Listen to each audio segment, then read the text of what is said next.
On this week's weekly video fishing forecast, I will tell you again why you do not want to miss the fishing show. That is tonight. Jenni Ackerman will have a rundown of her favorite lures for the upcoming fall run.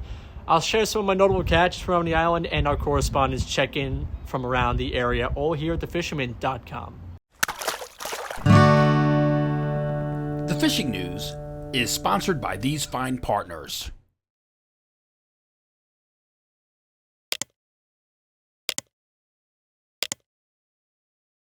For more than 20 years, anglers everywhere have come to know one thing, that nothing says no to fish bites. Today's Thursday, September 21st, 2023, and I want to remind everyone that tonight at the Huntington Hilton is the Fisherman magazine's big surf, inshore, and offshore seminar at the Huntington Hilton. That is, doors open at 6 p.m., and the first 500 anglers will receive a goodie bag worth more than the $20 entry fee. Here's a rundown of our seminar speakers. Dave Anderson's going to lead it off with hiding in plain sight. I'm going to host the Surfcasters Roundtable. Crazy Alberta will be talking big striper windows. Jim Hutch from New Jersey, Delaware will talk about November to remember, that's blitz fishing. John Skinner will be conducting a seminar on jigging off the boat, and Jenni Ackerman will be working with the tide for fluke. You don't want to miss that one. Bill Wetzel will be talking Montauk surf casting. It's that time of the year. Captain John Padawana is going to go over his famous snap jigging technique, and Chris Parisi from Tsunami will be doing jigs for blackfish. And remember, if you do attend his seminar, you will get free jigs from Tsunami for blackfishing this fall. Then on the main floor at 9 p.m. will be the big raffle. These are all great reasons to attend this show. There's a great list of speakers. Guys, got to come check it out. The Tobay Boat Show is back October 6th through the 8th. Check out the latest in electronics and fishing gear. From fishing boats to personal watercraft, this show has it all. Free parking and fun for the whole family. For more info, visit nymta.com. The fall run is approaching, and the fisherman's Jenni Ackerman is getting prepared. Jenni. Hi everyone, welcome to this week's Open Boat, and today we're probably going to talk about one of my most favorite things, honestly. It's fall run prep.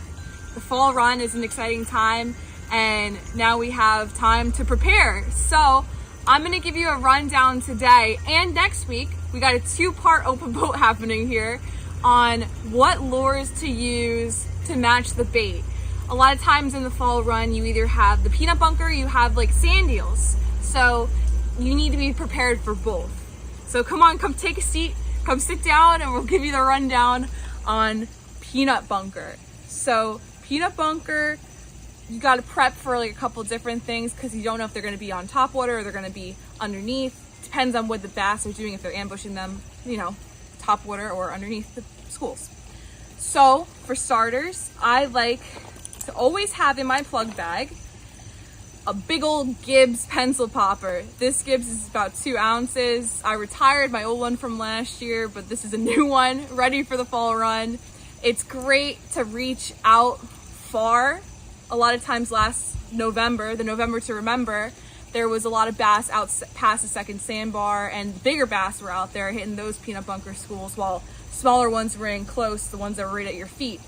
So the Gibbs is an old reliable that you should always have in your plug bag. I always have it in the fall and the spring. Next up, we have a Big Rock. This is a metal lip swimmer, and if you adjust it, it can swim right on the surface. And it is the perfect peanut imitator. Now, of course, you can get any metal lip swimmer that imitates the peanut bunker, but I love Big Rock. Shout out to Russ for making just beautiful works of art with all of his plugs. It just really drives the bass nuts when you have those topwater peanut bunker bites. Now, for the times when the bass aren't on topwater, you can look at my article from the September edition on bucktailing in the surf. So we're going to talk about, drum roll, what's in my side pouch here, the Gen X bucktail. This is an excellent lure to use when the bass aren't on top water and you need to throw something to get in the peanut bunker schools for those bass to eat. I like putting a little JK bait trailer on the back. They really hold up nicely. They have like a thicker little body that goes on the hook. so they stay on better. You can use an otter tail or whatever little strip you like.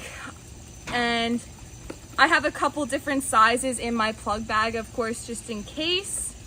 And of course, if you don't want to go for a bucktail, you can do tsunami swim shad, but you know, I wrote a whole article on it so you can tell how much I like them. So basically that's the rundown for what top lures you would need for when there's peanut bunker around. Now next week we're going to talk about what to do when there's those good old sand deals that we all just love. So make sure to stay tuned for next week's. Now let's get to the upcoming events. 6 p.m. tonight is the big Fisherman fishing show and seminar at the Long Island Hilton in Melville. First 500 through the door will get the goodie bag with admission. Then on September 29th through October 1st is the Fred Galifaro Memorial Montauk Classic in Montauk. Signups will also be done at tonight's event as well. October 6th through the 8th is the Tobay Boat Show. For more details on these events, visit thefisherman.com/events. Marine Made of Lindenhurst and Starbright are giving away up to $1,000 in free fuel. All you need to do is purchase any Starbright product. Every item you purchase gets you into the weekly drawing. Last chance to win is September 30th, so visit Marine Made in Lindenhurst now for your chance to win. Now let's take a look around the island for some notable catches last week. Ray Gallagher let me know the triggerfish were still around Shinnecock Inlet last week. He additionally reported some fluke up to 23 inches at the Shinnecock Reef during his trip.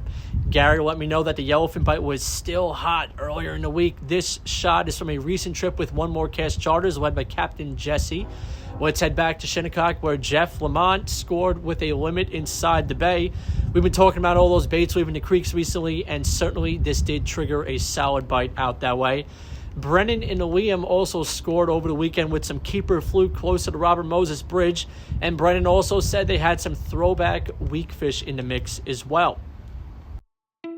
No new entries this week, but a reminder that Scup is the fish of the month and there is still time to be on top and win that tsunami rod and reel and a fillet knife from Dexter Outdoors.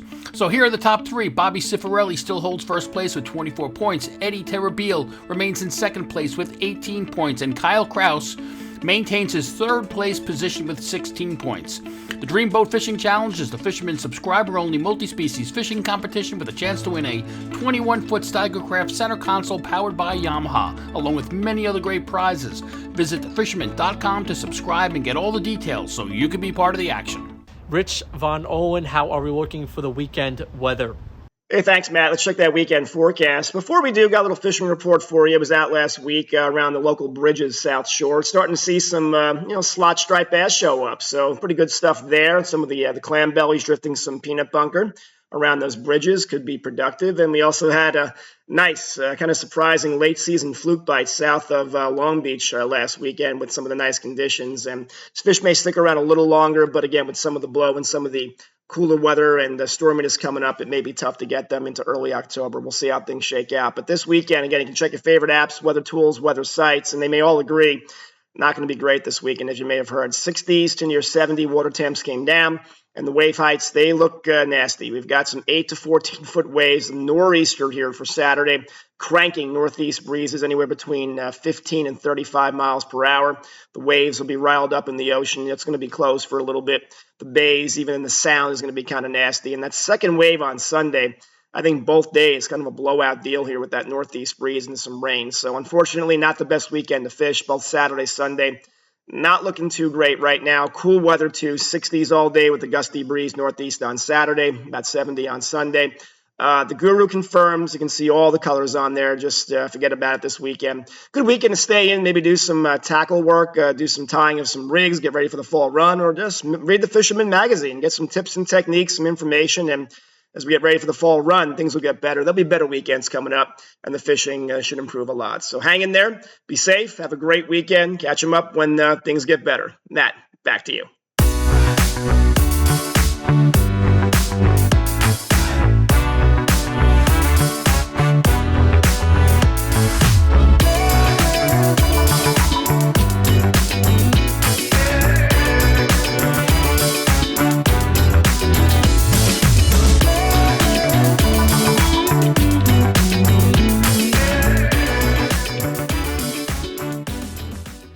Now Now let's check in with Captain Timothy O'Rourke from Montauk.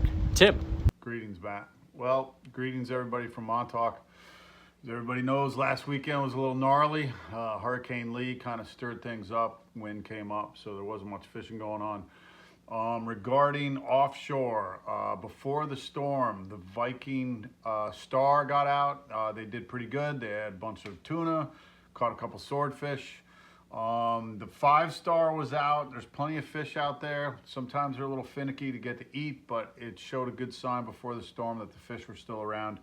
And the 5-star's back out now, and I believe the star is as well. So hopefully next week a better report. Offshore. Inshore is still going really well. Ebb tide again. They're still doing their night bass trips, which are working out really well. They're getting a lot of big quality fish. So that's a good thing. And the bass bite's still pretty consistent here during the day.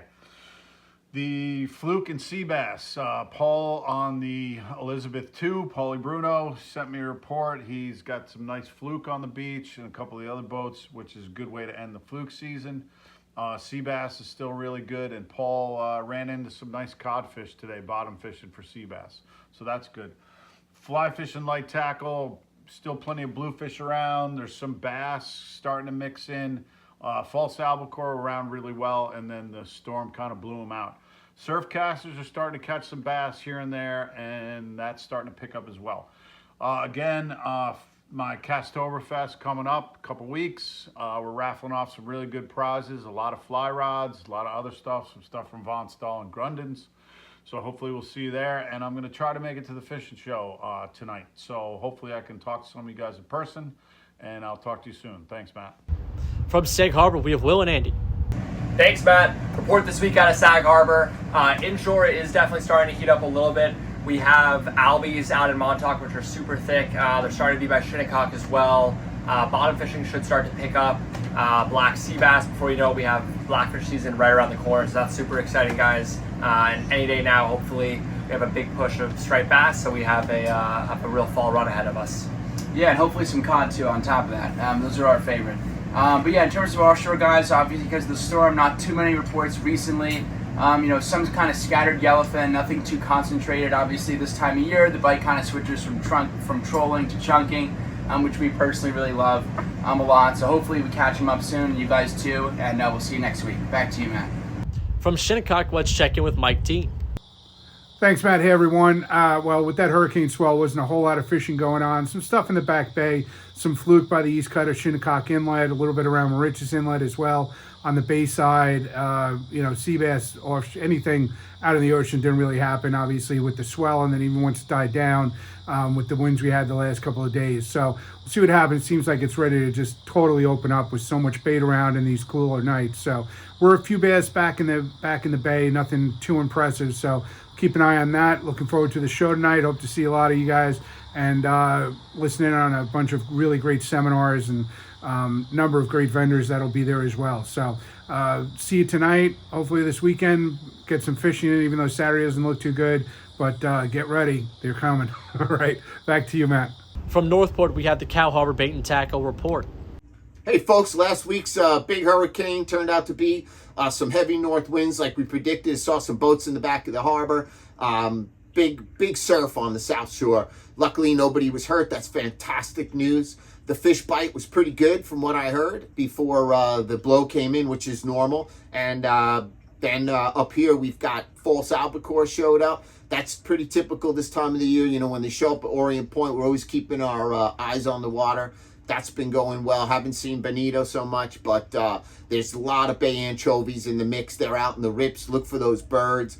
The bluefish and striped bass are on them. Back of the river, we had some nice bites going on. That's kind of dissipated right now. Fluke are in the strangest places with all these snappers that we have shallow up against the docks and coming in and out following the tide. So you're going to see some big fluke in there in shallow water, not necessarily out in the deep right now. Weak fish are hanging deep.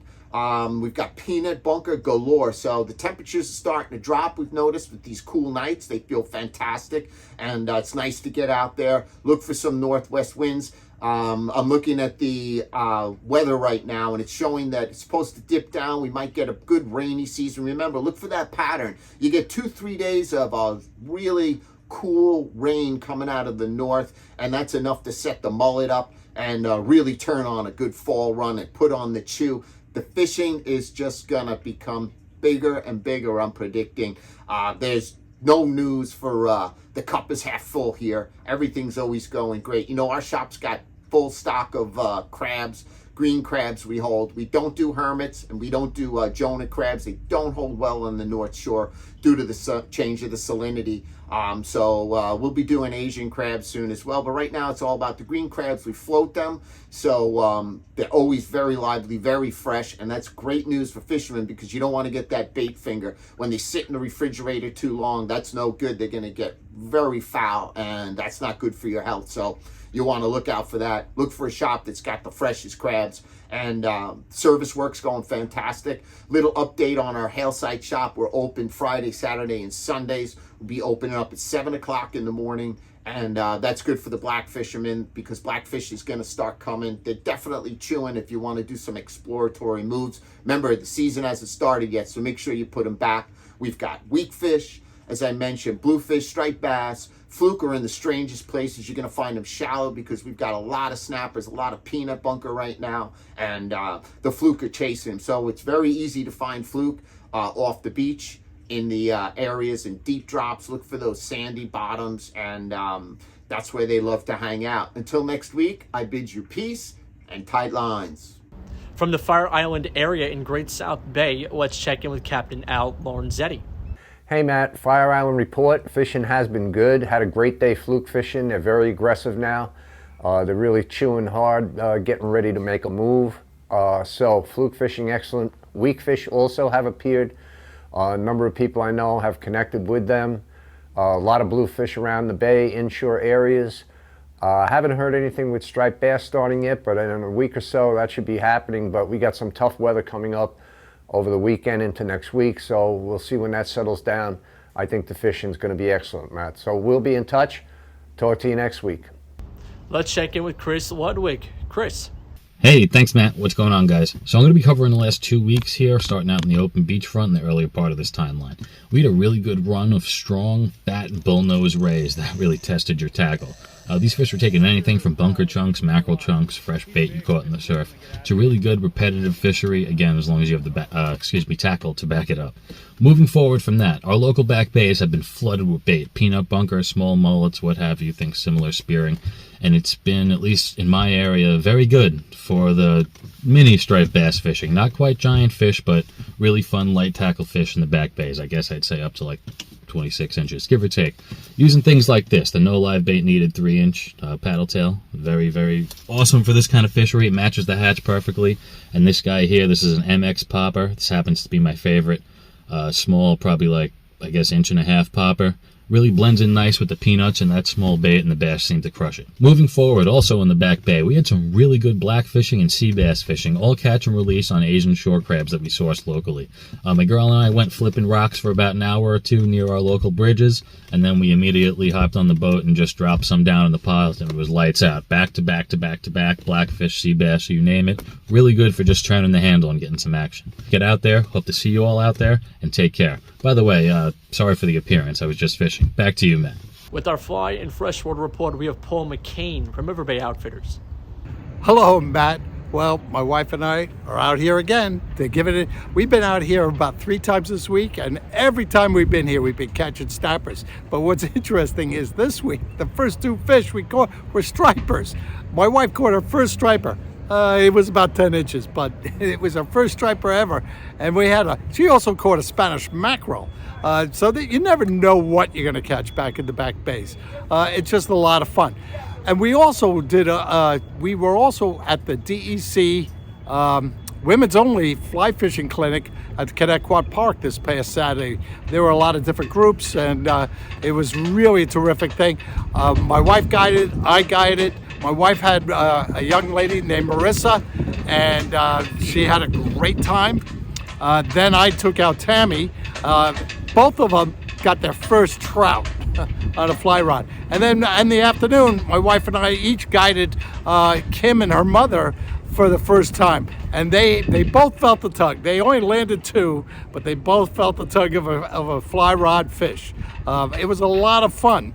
As far as the saltwater goes, you know, with the winds blowing, it's tough out there. And I was out on Monday out at Shinnecock, and it was brutal. It was windy, rainy. The inlet was moving. I didn't see a fish. But you know, hey, I can't guarantee I'm going to catch fish, but I can guarantee I won't catch fish if I stay home on my couch. So I got to get out there. I did go to this morning. I went out to Green Island, and just to go for an hour or two, and I ran into this guy Paul, and he said slack tide last week, bluefish. So go figure. You know, you got to be there. So you know, all I can say is, get out now. The fall run is about to start. It's only going to get better and better. The fishing is freshwater is getting great. And well, until next week, tie lines, everybody. Let's check in with Max Finch from the Connecticut side of the Western Sound. The albie bite blew up this past week. Me and Lauren actually headed out now to get on the local albie bite. There's been big schools in the mid-sound, you know, off the island, Southport, Westport, all the way east of Middle Ground. Guys shooting across, fishing Smithtown Bay, Crane's Neck, Port Jeff, they've also been doing really well. We should look forward to see these fish pushing more inshore on all our small bait we have around. The striper bite remains consistent. It's actually picking up. Early morning, sunset, and night times is your best bet. 11B still got a great diamond jigging bite on the outgoing with the blues and some bass mixed in. The porgies are still, you know, everywhere. Shallow water reefs from the beaches. Guys are getting them, you know, shallow rock piles, deep water wrecks. And then sea bass are still in the deep water. So I know, you know, anglers fishing 50 foot or more in wrecks and reefs like 28C, Celtic wreck, the wrecks outside the islands. They've been doing well and find their limits. Thanks and good luck. Remember to like our video, subscribe to our YouTube channel, and tap on the bell to be notified instantly when we do post a new video on YouTube. Check out this video description on YouTube for all the related links and index for specific reports. Please support our correspondents by visiting their websites and their social media pages. The Fisherman magazine has launched their apparel store. We have hats, sweatshirts, hoodies, t-shirts, all online now, and free shipping with orders over $100. It's the perfect gift for yourself. Visit thefisherman.com/shop or click on the card in the upper right. If you would like to be a part of our weekly video fishing forecast, we are looking for social media savvy anglers for hyper-local reporting from the New York Metro and Long Island area, and especially from the beach. So if you're a captain, tackle shop, or just an avid angler, contact my producer at tcslibayrat@gmail.com. Looks like another storm is approaching our coast this weekend with some higher winds in the forecast. Be safe out there if you plan on fishing from either a boat or the shore. Hope to see you at the event tonight, and if not, we'll see you right here next week at the Fisherman's Weekly Video Fishing Forecast.